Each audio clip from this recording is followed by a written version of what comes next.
I am so thankful, so blessed, and excited to be a part of what it is we're doing here today. Ladies and gentlemen, let me share. This is education for not only women, but also for men. We are here to deal with the breast cancer community education, and I am so honored and so thankful to be here today to be a part of this thing called breast cancer. I have shared with the community church that these three C's we have to find a way to do something about: the COVID, the cardiac arrest, and last, but I promise you, don't line up least on my idea of illness, is this thing called cancer, particularly breast cancer.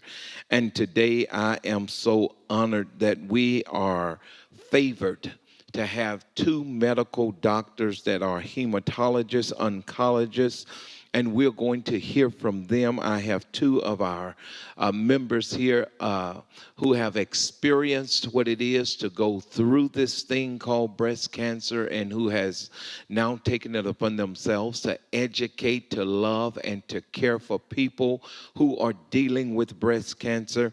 And I just want to introduce who's joining me today. First of all, I am Oscar Epps, the senior pastor of the Community Missionary Baptist Church of DeSoto and Cedar Hill, one church that God has blessed with two locations.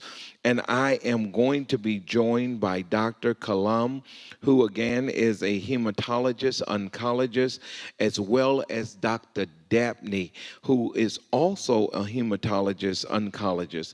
I have here to my right Tangela Autry, who is a breast cancer survivor and one of the fine members who's a part, intricately involved in the Echoes ministry here at the community church, along with Jimmy Harris, who's also a breast cancer survivor as well as a caregiver.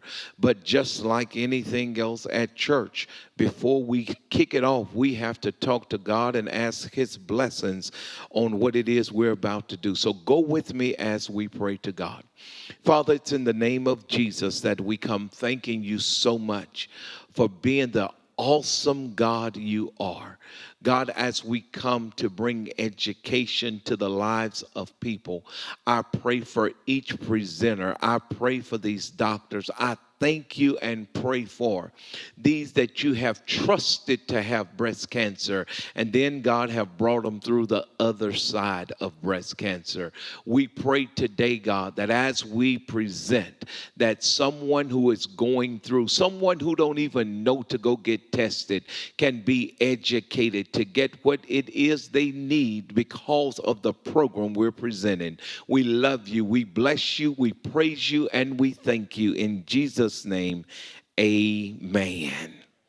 Y'all, let me introduce and again welcome who's joining us today, Dr. Kalam as well as Dr. Dabney, and you will be able to read for yourselves their resumes as we share throughout this program. Their resumes will be made available for you as well as to you.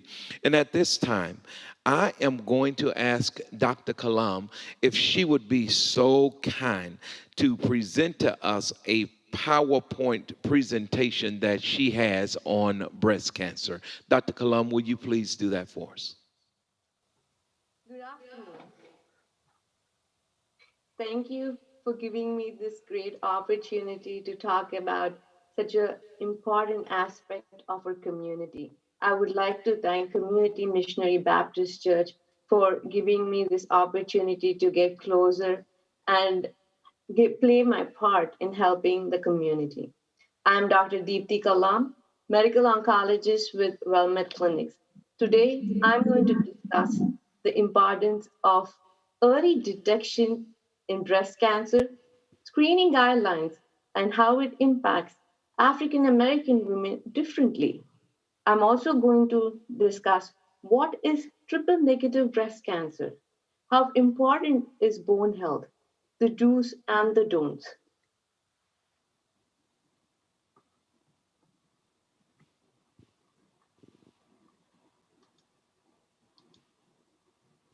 Nothing to disclose?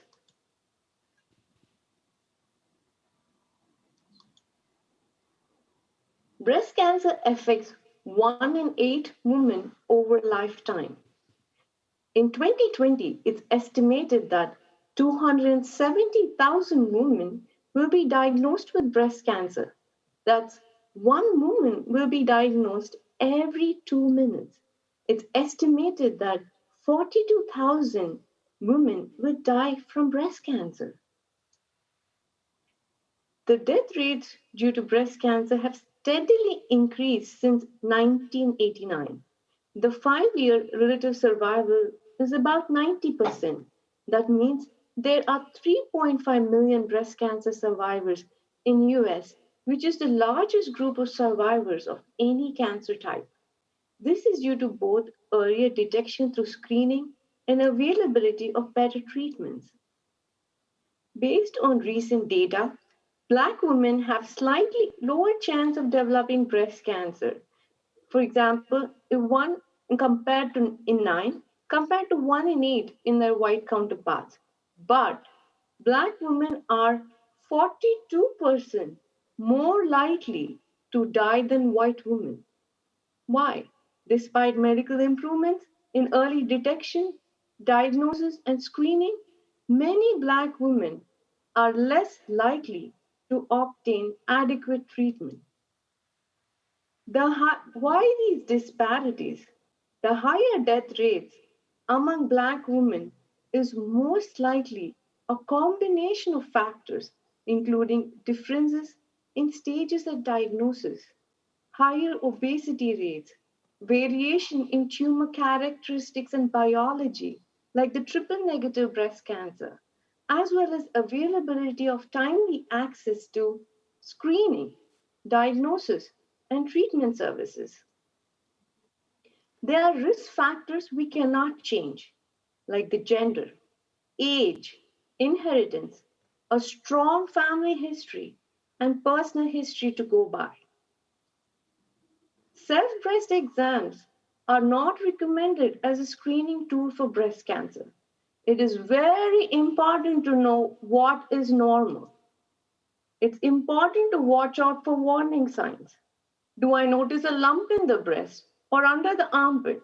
Do I have skin changes? Do I have bloody discharge? Is there any change in the size or shape of the breast? Is there pain in any area of my breast that's not going away? We have to wake up and talk to our primary care providers about it. When we talk about screening, the one mantra I follow is early detection saves lives, especially when I think about young women with families. Mammogram can find breast cancer pretty early, sometimes even before a lump can be felt. It's the best screening test used today to find breast cancer in women. Breast MRI is for high-risk women, such as those with BRCA1 and BRCA2, high-risk gene mutations.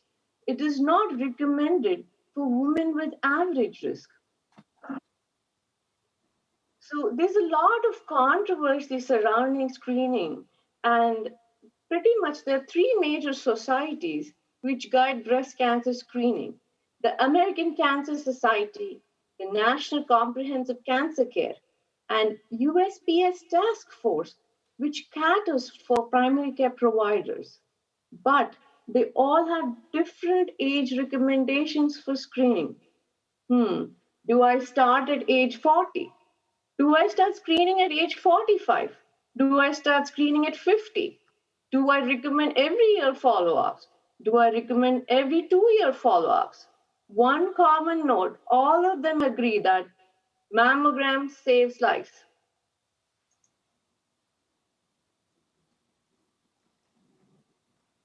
The Cancer Society guidelines were revised based on concerns for false positives and need for follow ups and biopsies. The truth is, only 10% are called back. For every 1,000 women who have a screening mammogram, 100 get a call back. And only 1 to 2% get biopsies. And most of the time, they're told everything is fine. But there are some cancers which are also found pretty early. So it's better to save a life at 40 than be concerned about the few false positives. When breast cancer is found on screening with mammogram, the cure rate is higher. Many Black women don't fit the profile of an average woman who develops breast cancer.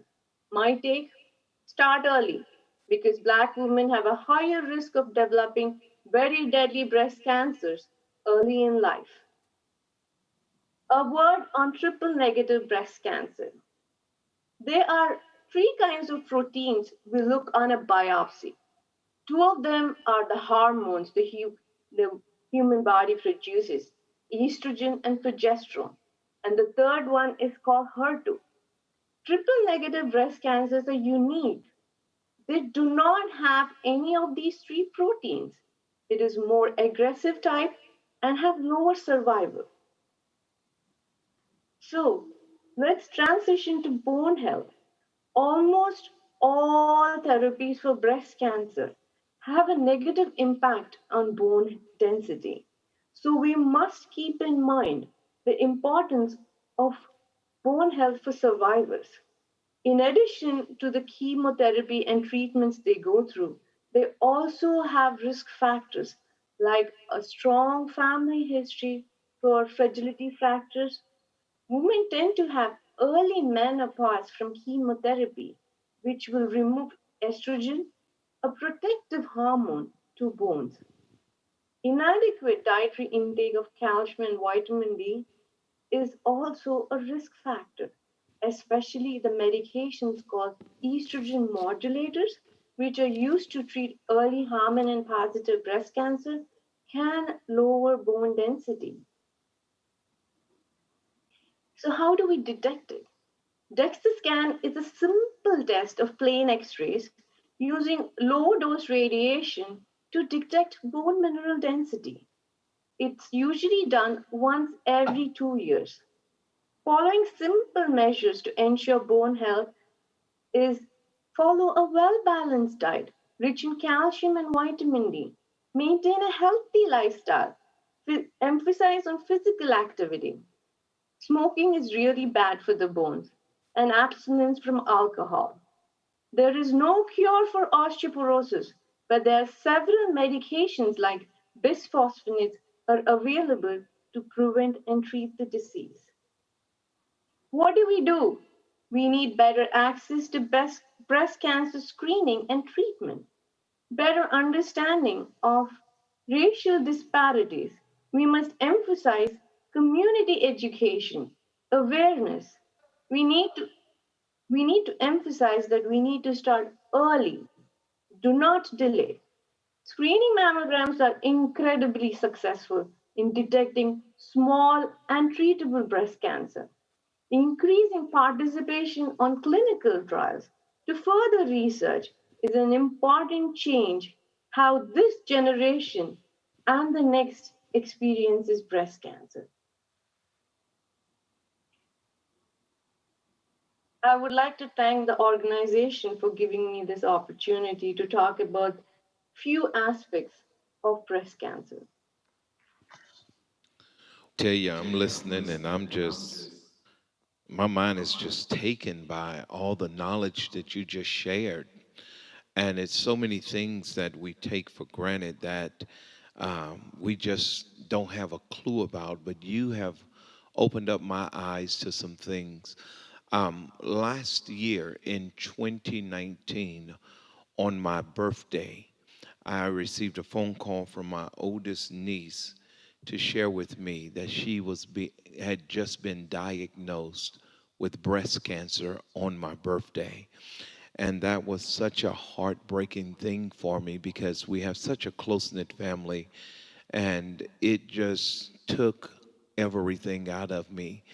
And since that time, she's had the mastectomy, she has had the reconstruction surgery, and she's today doing very well and such a positive person for the lives of others. But thank you, Dr. Kalam, for sharing. If you don't mind, I would like to involve Dr. Dabney as well and ask questions, and I will address the questions to you as well as to Dr. Dabney. And I want to start with you, Dr. Dabney, if you don't mind. Um, when and how often should African American have this breast cancer screening? So, as mentioned by Dr. Kalam in her PowerPoint, it is kind of a controversial topic. For me, and what I tell my African American patients is to get screening early.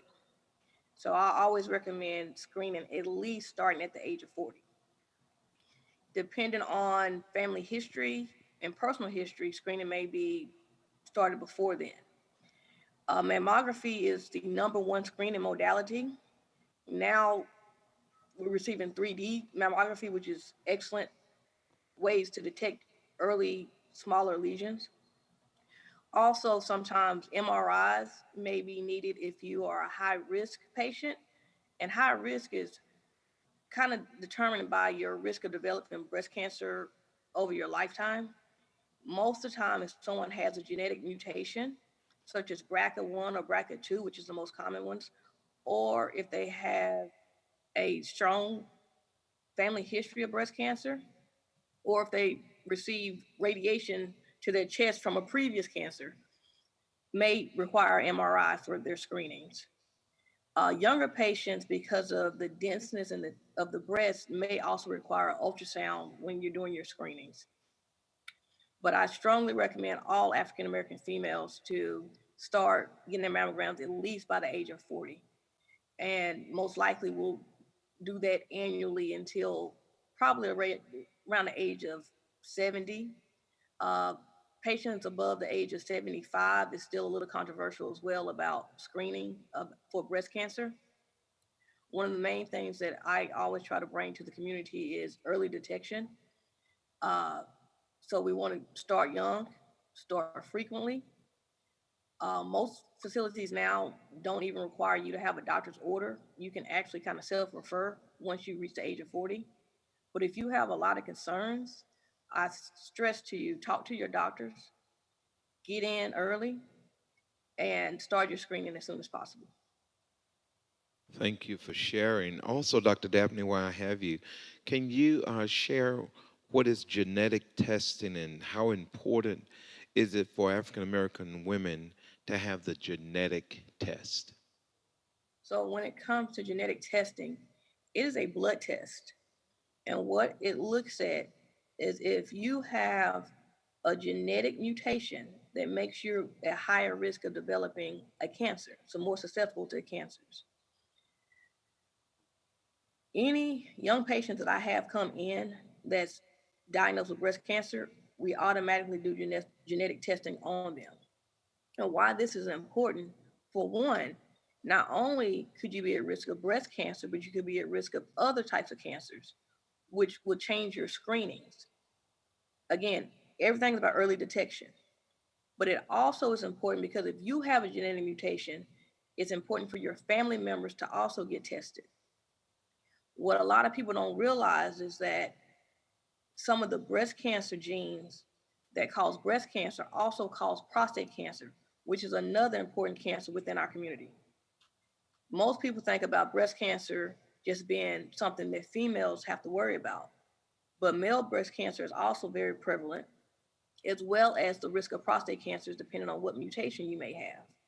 So I stress again, the more you know about your health, the more it helps with our ability to treat you, but it also helps your families to make sure they get their screenings and get their early detections. Thank you. Dr. Kalam, when we consider the intent and implementation of breast cancer screening guidelines, what do we need to keep in mind about how that disease impact African American women differently than it does white women? Excellent question. Um, Research shows that African American women are more likely to develop aggressive cancers early in life.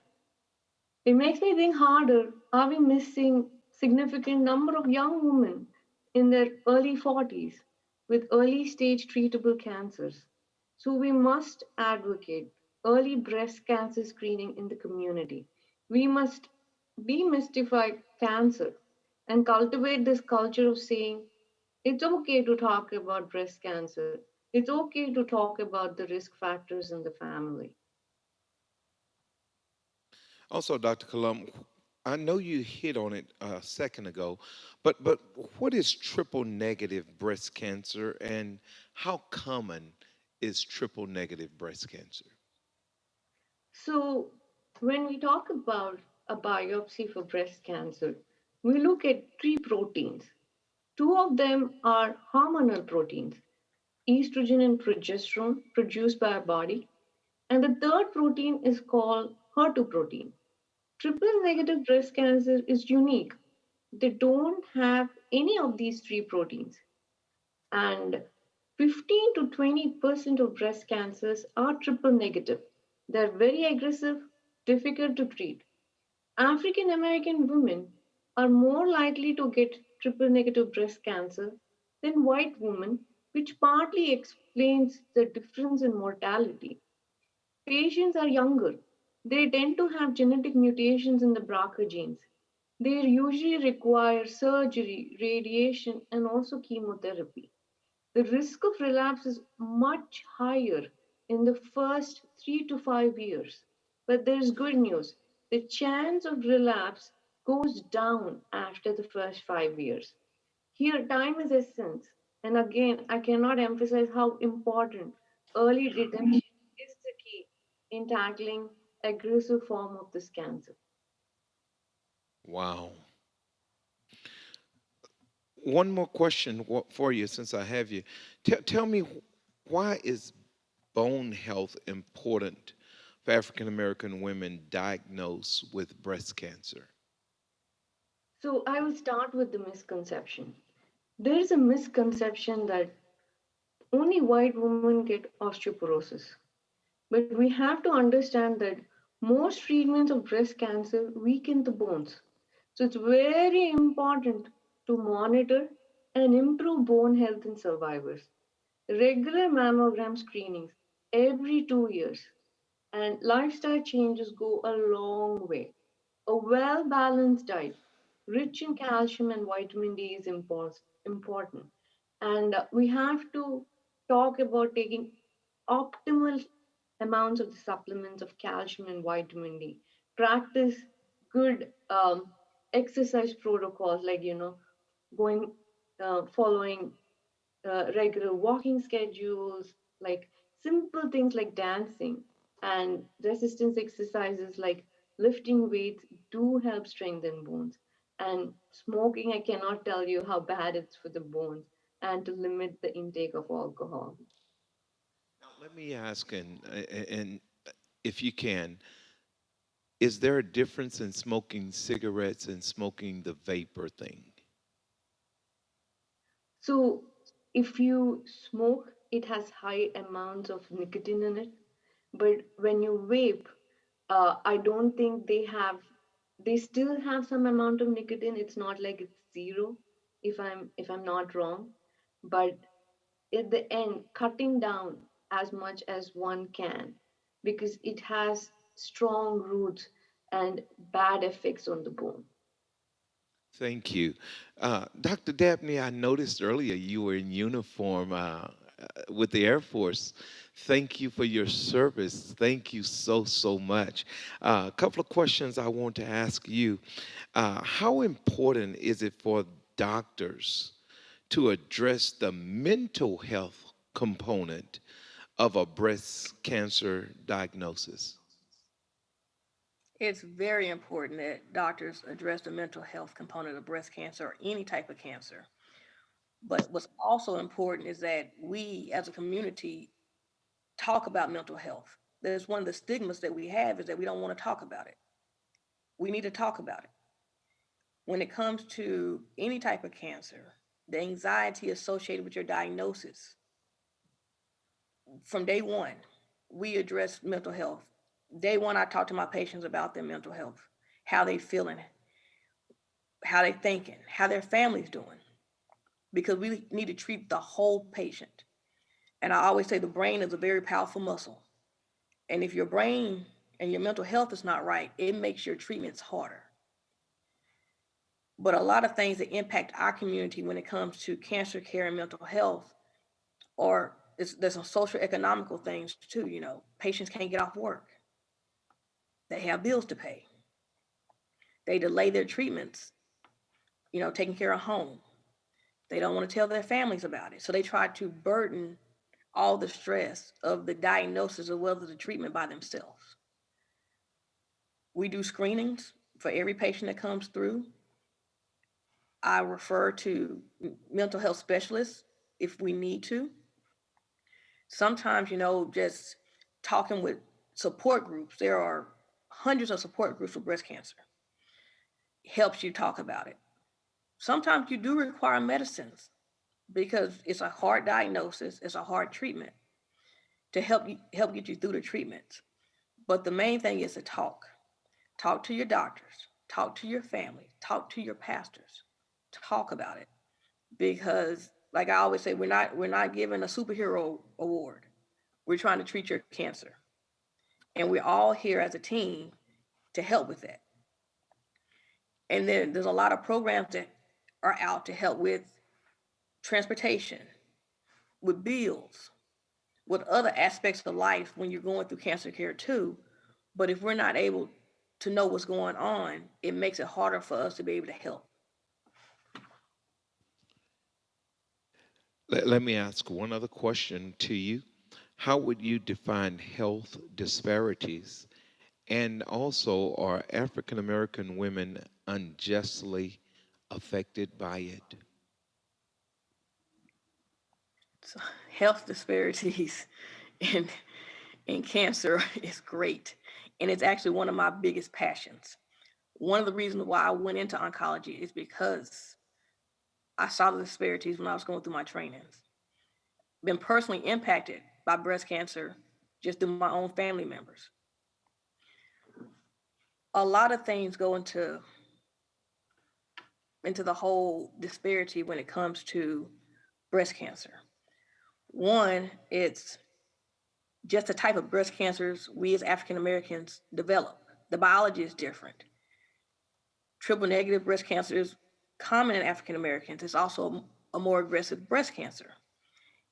For African Americans, we are diagnosed at an earlier age. So not only are we diagnosed at an earlier age, we're diagnosed with a more aggressive cancer. So it's important that we get access to mammograms for early detection. And study after study after study has shown we are not getting the access that we need.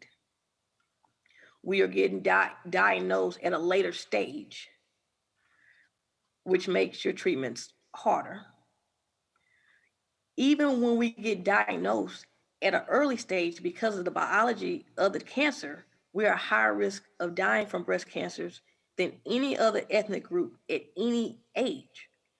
So we get breast cancer earlier. Our white counterparts develop breast cancer a little later, but even later on, our risk of dying from breast cancer is still high.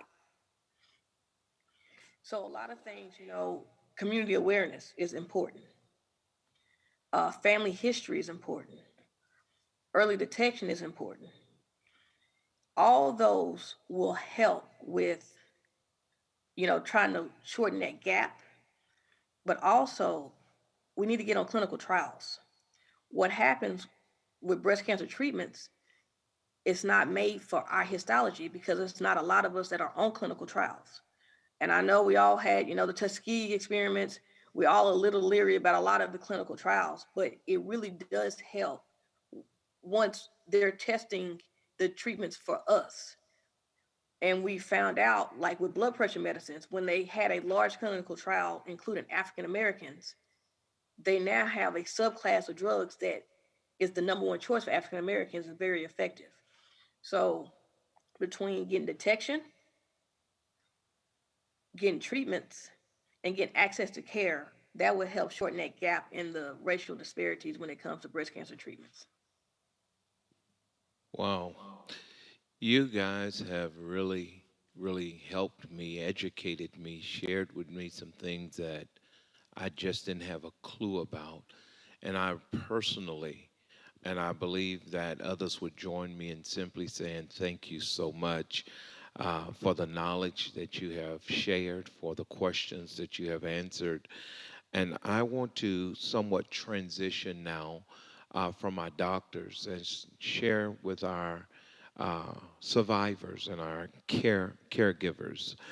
And again, let me thank you all for sharing from the medical knowledge. And, you know, you all have personal knowledge. Jimmy and, wow, you and Tangela, you guys have personal knowledge. And Tangela, I would like for you to share, if you will, uh, in sharing with us as you have experienced this breast cancer yourself.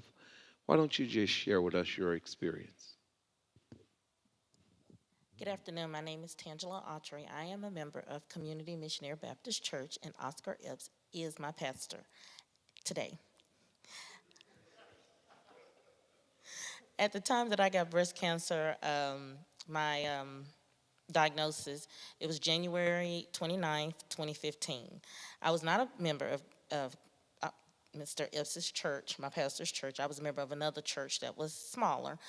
But I remember the day that I went for my mammogram. My girlfriends and I do a a thing where we talk about what's going to happen for the next year. So we were doing our vision boards, and I hadn't had my mammogram, and it just slipped away from me. I normally get it in July on my birthday, and I didn't. So we all became accountability partners for each other, and I went got it done. So they kept calling me back, and I kept thinking, it must be something wrong with the film, or it must be something wrong with their lights. It must have been a moth that flew by. I never thought that I had cancer, and it hit when they told me that I was going to have a biopsy. That's when I knew something was wrong. I went to the same place every year since age 30, 35. So the blessing in it was, number one, I didn't go get it done in July, and I went to the same place. So they could compare and contrast in 2015 from 2013, because we didn't have anything for 2014. So they kept bringing me back in for those reasons. And so when they asked me to do the biopsy, I had a best friend to go with me because I wanted to see what was going on before I told my family or anybody else. Well, they said to me, after this biopsy, then if you have to see the doctor of radiology, that means you have breast cancer. And I'm thinking, wow, why did they tell me that? They don't know me like that. I'll flip out. So surely when the doctor of radiology came in, I did flip out. I was hysterical. And my best friend had to calm me down, as well as my usual nurse that's always with me when I get my mammogram. So between the three, we calmed down. I had opportunity to talk to the doctor of radiology, but I didn't hear anything she said because all I thought of is I have cancer. So to move forward, they immediately sent me to one of their doctors for an oncology appointment. Well, the doctor never turned around. She never saw my face, and she was upset because I had like 8 people there with me, family, friends, and my current pastor. And I didn't like that appointment, so they put me over to the plastic surgeon. I didn't like his responses. He just kept saying, cut. And I kept thinking, cut what? And he said, your breast. I'm thinking, no, sir. And went and got genetic testing, all of this done in one day.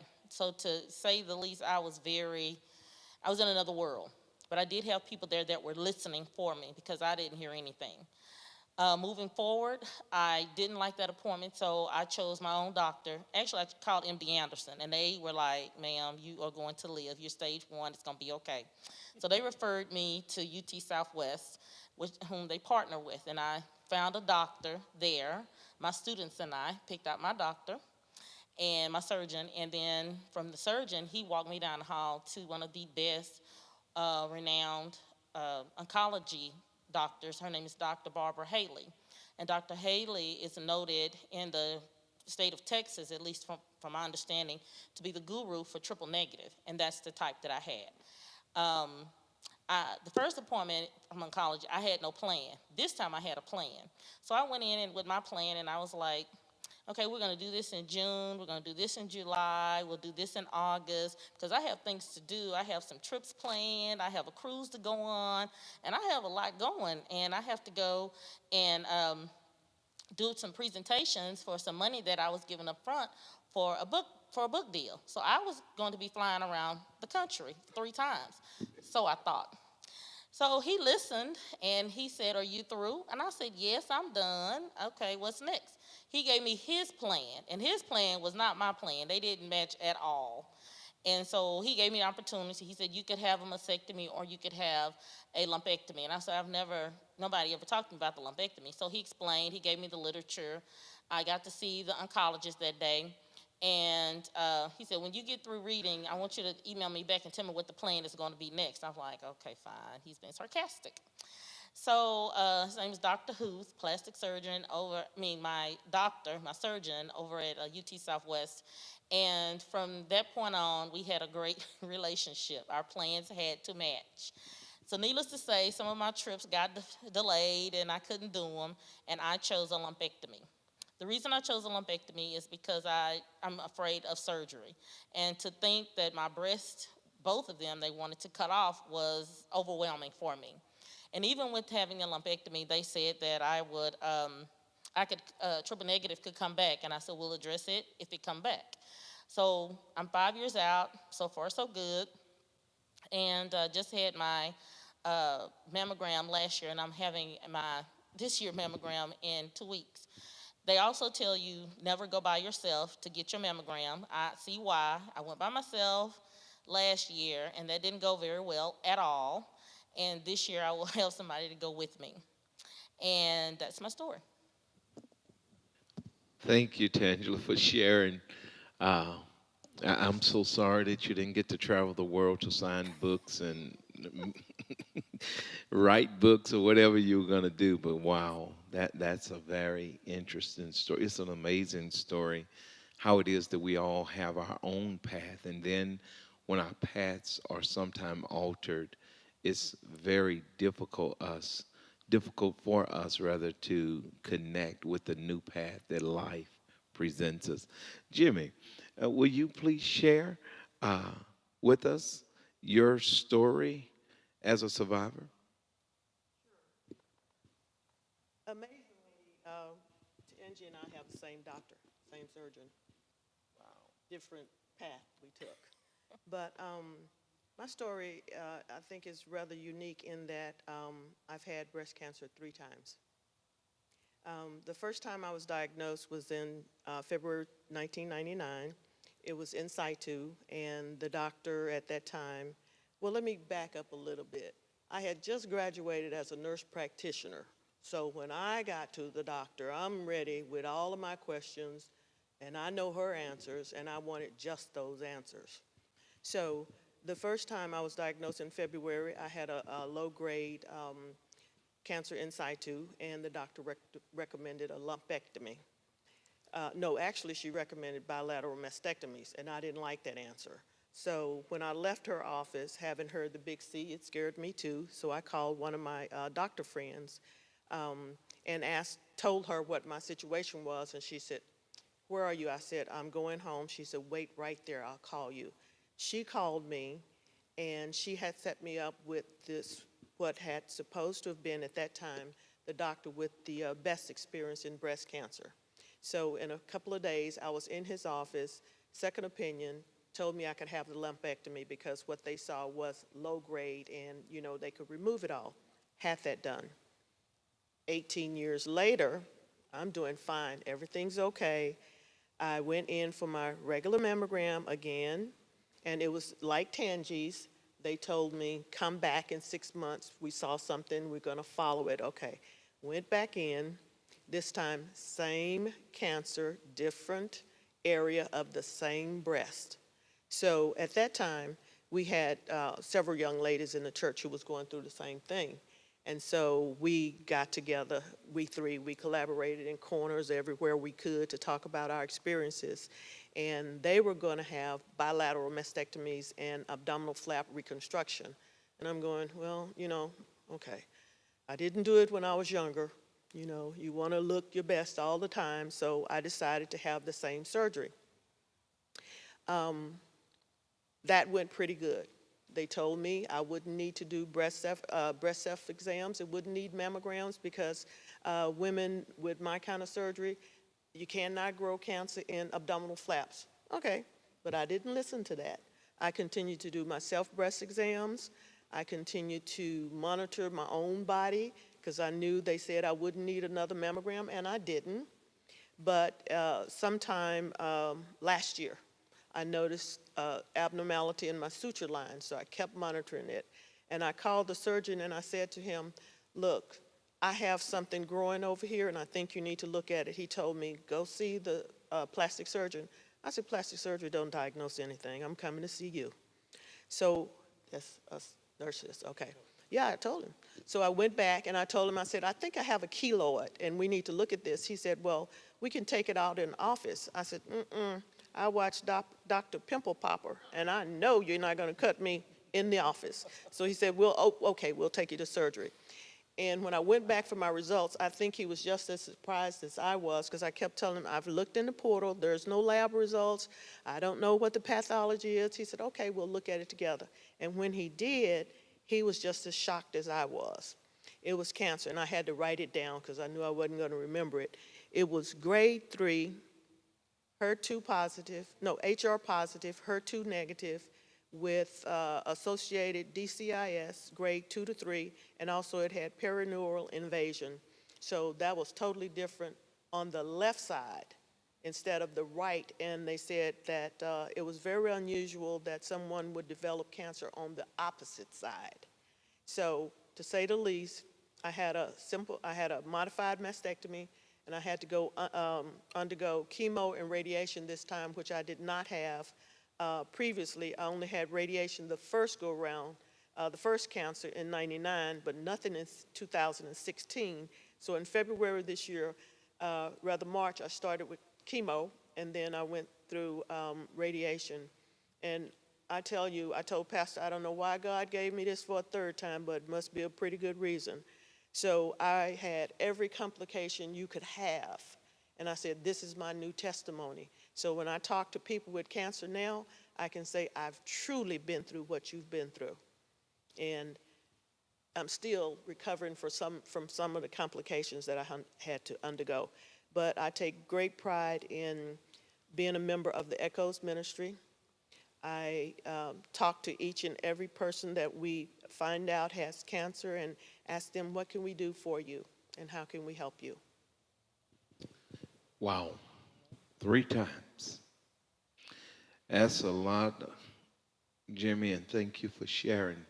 Jimmy was sharing with me that basically this is only the 2nd time that she has actually shared her story, and I'm glad and I'm honored that you would share it with us today. Tangela, let me ask a couple of questions.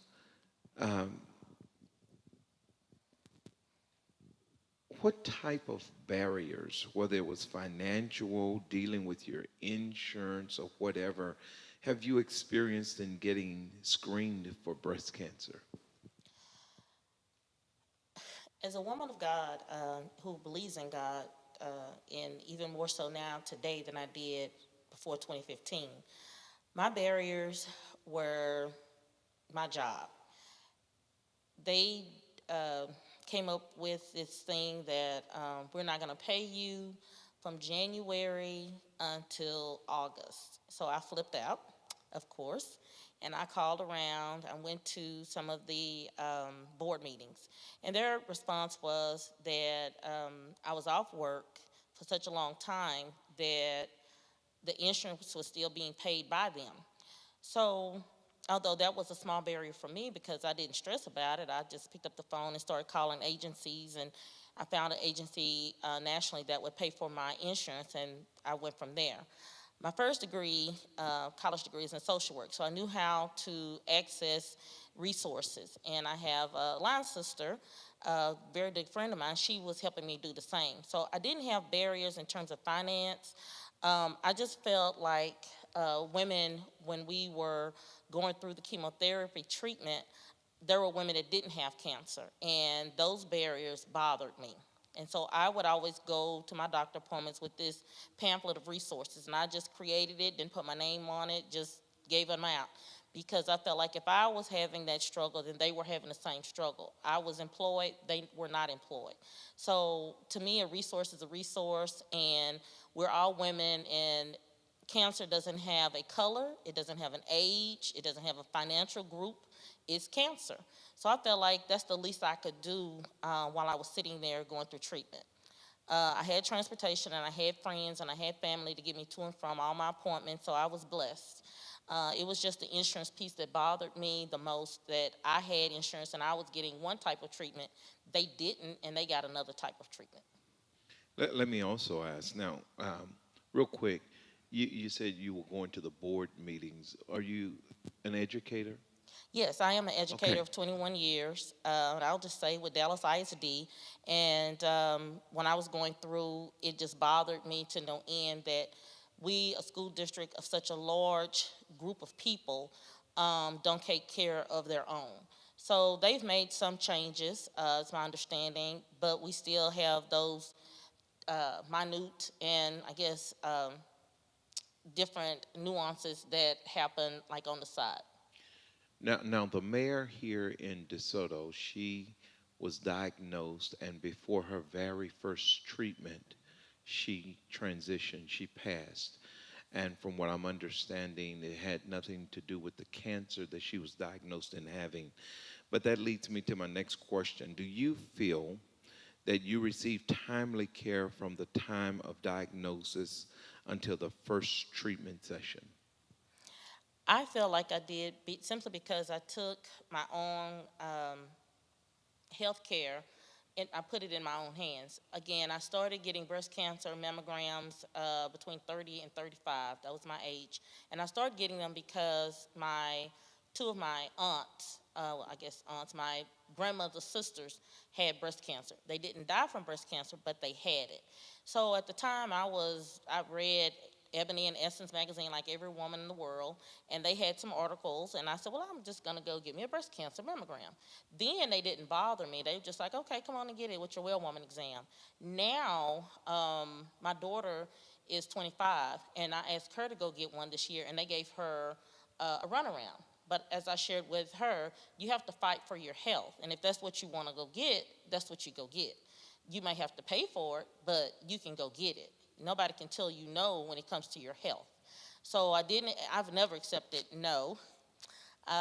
Whatever I wanted to go do or get, I did it. I may not have gone through the front door, but I went and I got it.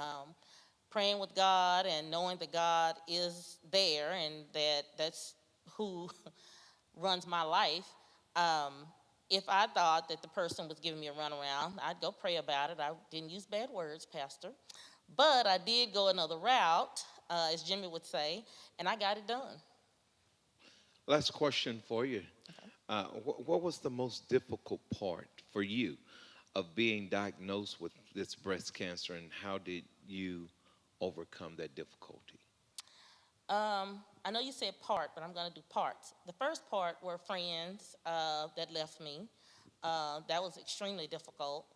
They would text and say, well, I would come see you, but I just can't look at you with all those tubes. And I'm sitting there thinking, I'm in my bed, I don't have any tubes going on.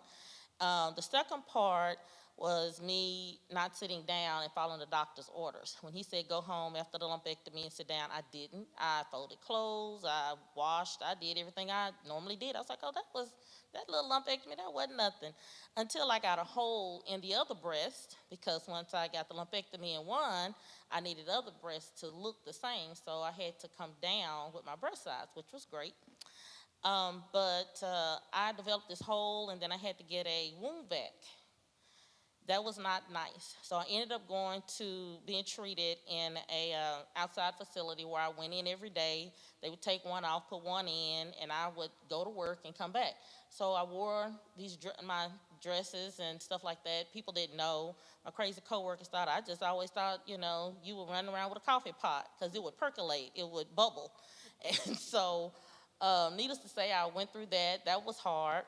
And then my mom did not know what to say to me. She didn't know how to approach me. So our relationship not faltered, but it was strained. It was extremely strained. So I remember coming here to Community Baptist Church. I wasn't a member, remember, but my best friend is a member. And I would say, I want to go to church. Can you take me to church? And she said, I'm going to my church. I don't care what church, let's go. And I remember one Sunday, after having this conversation with my mom, Pastor Epps preached this sermon. And the sermon was about being out in a boat and reaching up. You know that God is there, but you just don't know where He is. And so I wrote the notes down. I shared them with my mom, and we prayed. And she just finally broke down and told me that she feared that I was going to die, and that's why she didn't, wasn't coming around, and she just didn't know how to manage her emotions. And I kept telling her, I said, I'm not gonna die. It was just, I was in stage one. Stage one people, we live, we don't die. Now stage four, that's a little different, but I was a one. Ones live, we live a long time. And then after I said that, I went to treatment a couple of weeks after that, I recall, and somebody died. And I remember reading that if your heart is not correct, meaning everything's working or not working, then you can't have treatment. If your blood pressure is high, you can't have treatment. If you have a cold, fever, you can't have treatment. And they were trying to get this person's body out of the chemotherapy area, and I just happened to come out the bathroom and saw this body bag and flipped out. And that's when I realized that, yes, you can truly die from receiving chemotherapy. So that was kind of hard. Wow. Jimmy, I want to bring you into the conversation, but I don't want to bring you into the conversation here as the patient or the person that have overcome this breast cancer. But you have now used your own experiences to be a caregiver, someone who is giving care to people who are going through what you have come through. Why don't you share a little bit about that as a caregiver? Sure. In my family, there's only been three females who had breast cancer, one of which was a second cousin who succumbed to the disease at age 28. She couldn't tolerate the chemo, although I didn't have a very close relationship with her. I was involved in trying to encourage her about the things she needed to do to complete the chemo and, become healthy. And then I have a 52-year-old niece, my oldest sister's daughter, who had breast cancer, and she had a lumpectomy. I was very intimately involved with her, making sure she understood what was going on and got to her treatments. But the thing that I found that's most important is to meet the person where they are. Because a lot of people don't understand what the doctor said, because when you hear cancer, like all of us, we just kind of flip out, close down, or whatever. So I try to find out from them, what do you know, what did you understand, and if I can, get the discharge record or the discharge paper so I can see exactly what was written, then talk to them and try and move them through the process, be it either going with them to a procedure, a doctor's appointment, chemo, whatever their needs are. But I use it from a team approach. With my background in nursing, 45 years, and 25 in management, I try to get the whole family or the whole village involved, so that everybody has a role to play in that person's treatment and recovery. So it's hard when they don't understand, such as my little cousin. No matter how I encouraged her to do certain things, she would always say, well, cuz, it just makes me so sick. And even in my own treatment and recovery, I knew there was things that I needed to do, but I had somebody always there with me who would encourage me. And I knew things I needed to do, I did them because I had to do them, because I knew it would make me well So therefore, I try to encourage others to do what the treatment plan entails so that they don't miss out on some benefit from the whole experience. What are some what is some advice that you would give on how to best support someone that's very close to you that's going through this cancer? What would be some of the best advice you can give on how to support a person that's caring for a person with breast cancer? Well, as Tangi mentioned earlier, her friends went away from her.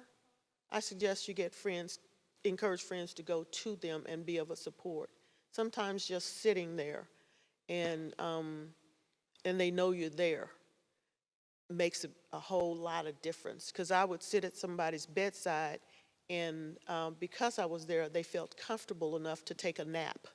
Whereas before, they may have been too scared to take a nap. But knowing somebody there and they can look over and see you still there, that's a whole lot of support.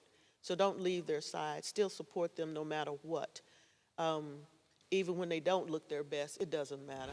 Wow, I tell you, just hearing the stories of the people who have experienced cancer in their body, then, Jimmy, as you have not only had it for now a third time and you are beginning now to give back and to be a caregiver, the educational piece that I've been blessed to understand even more with Dr.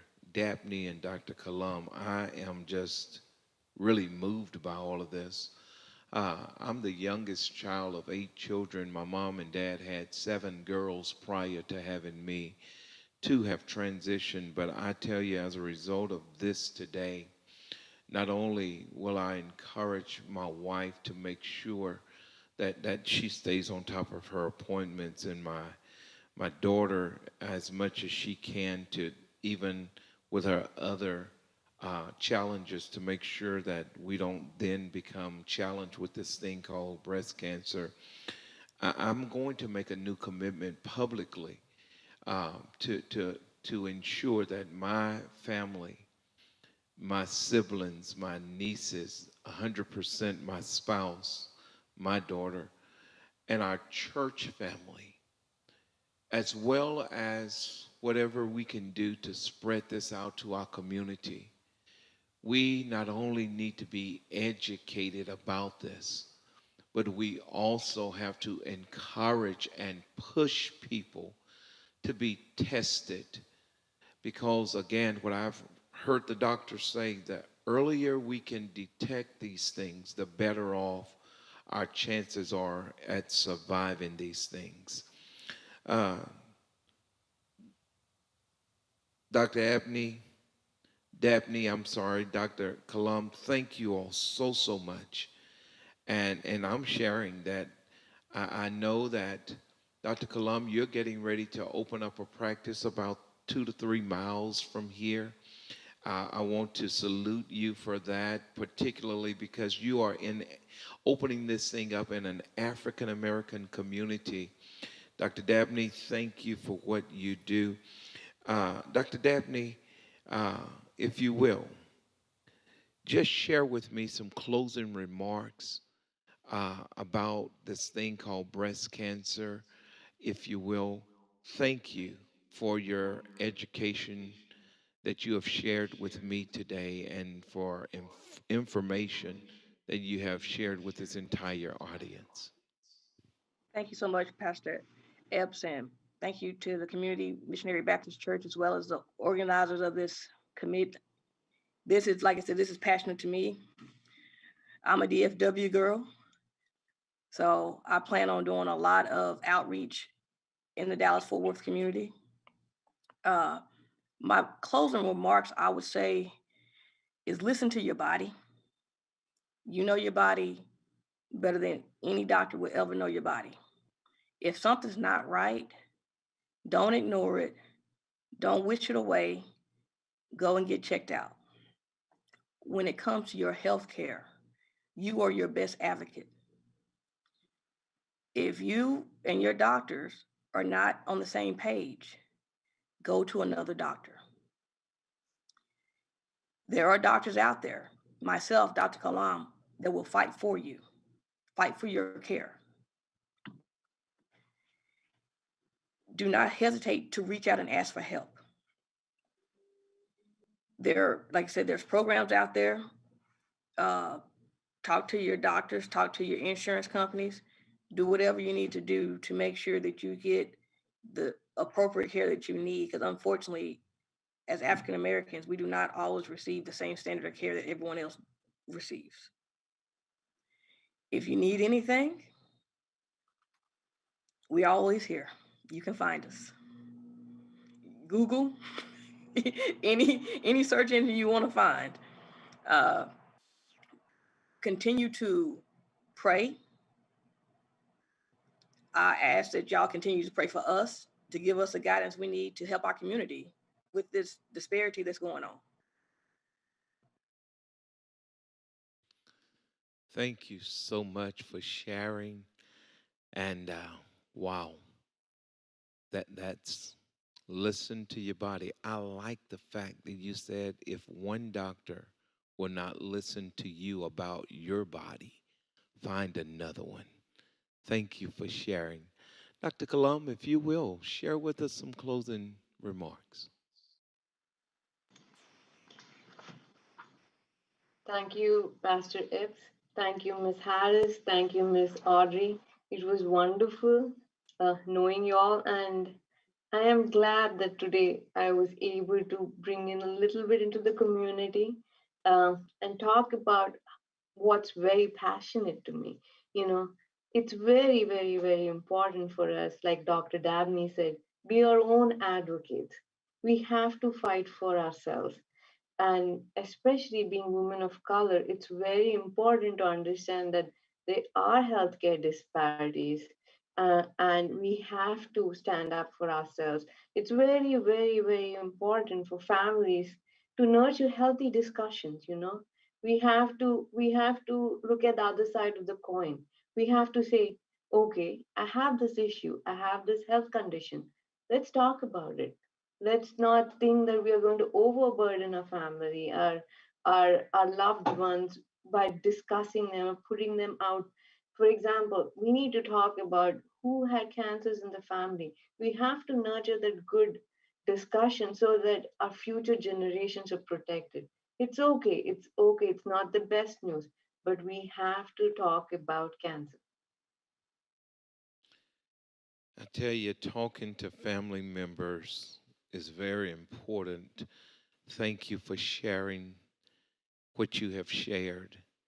And ladies and gentlemen, I really hope and trust that you all have heard from these doctors, and that if you are in need of a doctor, as Dr. Dabney said, Google them. They will make themselves available for you.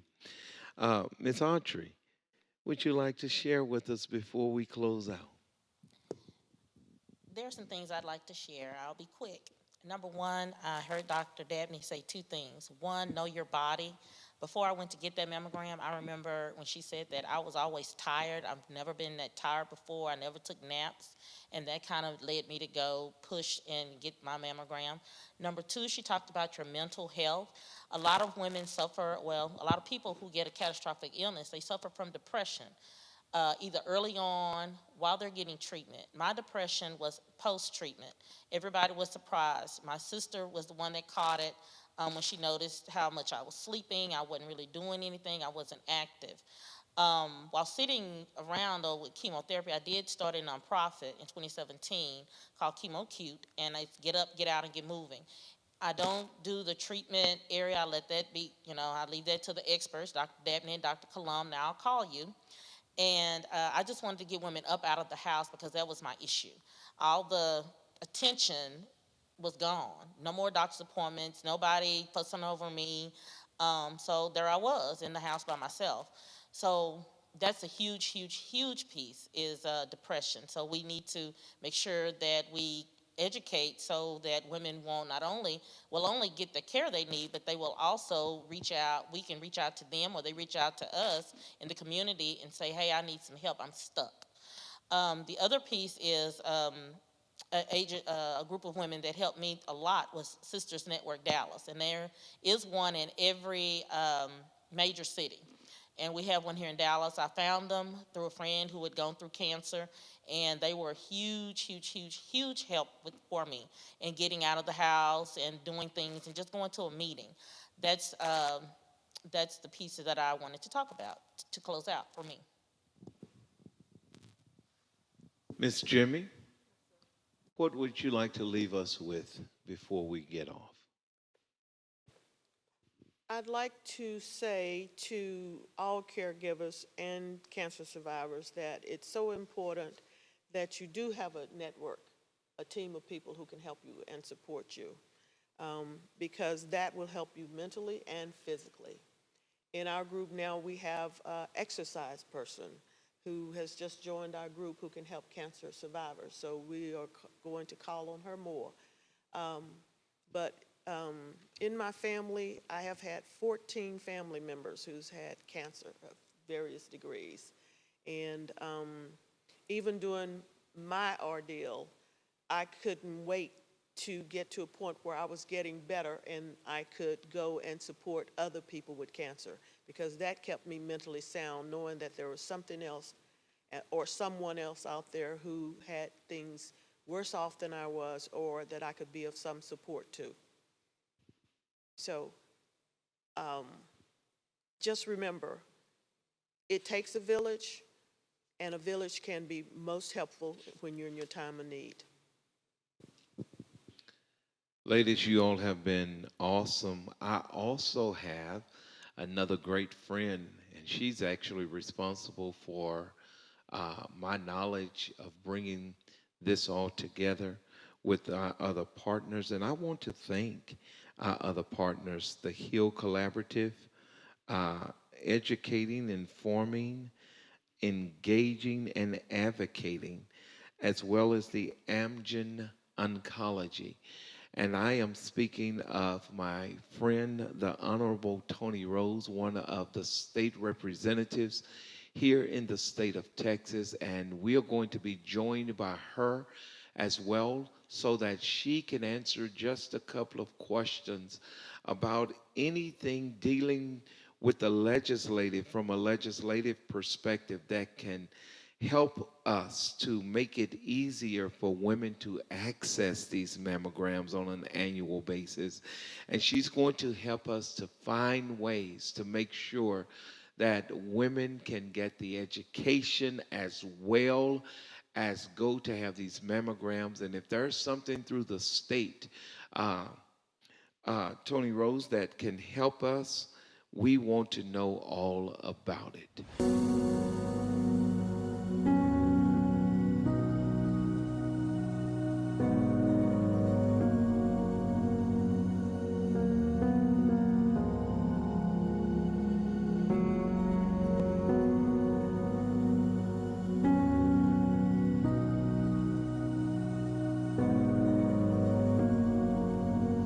My question, if it's just too crazy, but I want to ask.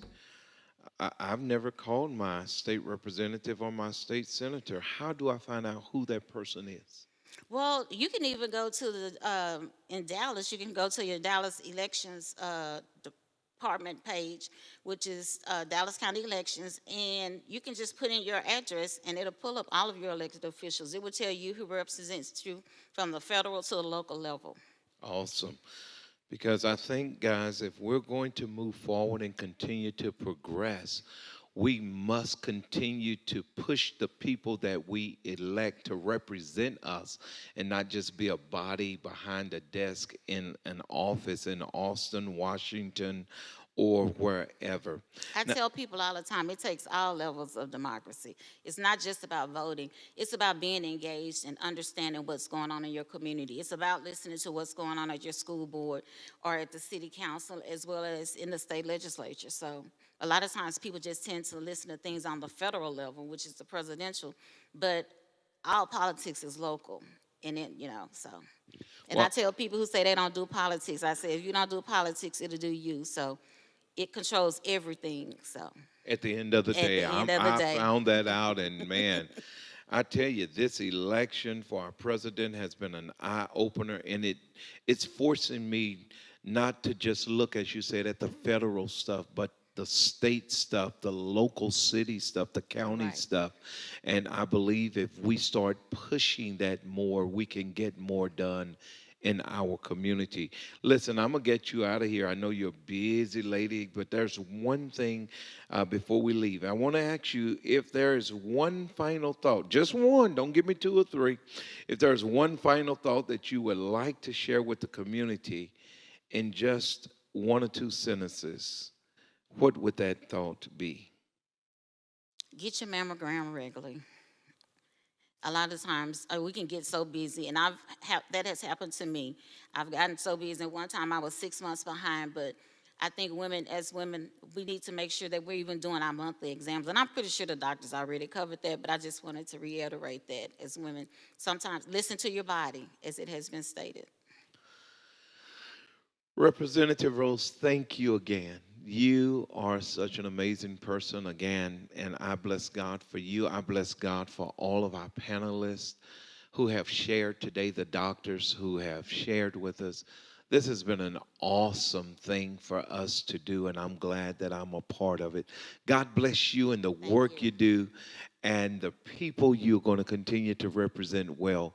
Push that money so that we not only can get mammograms, but we can get the meds, not the generics, but the brand names we need. And we're going to join you. You help educate us so we can help educate our people. And together we can do more than any of us could ever do by ourselves. God bless you and God keep you. Thank you for giving us this time as we have tried to educate you, particularly women, but men, you are not excluded on this thing dealing with breast cancer. Have an awesome and a wonderful day.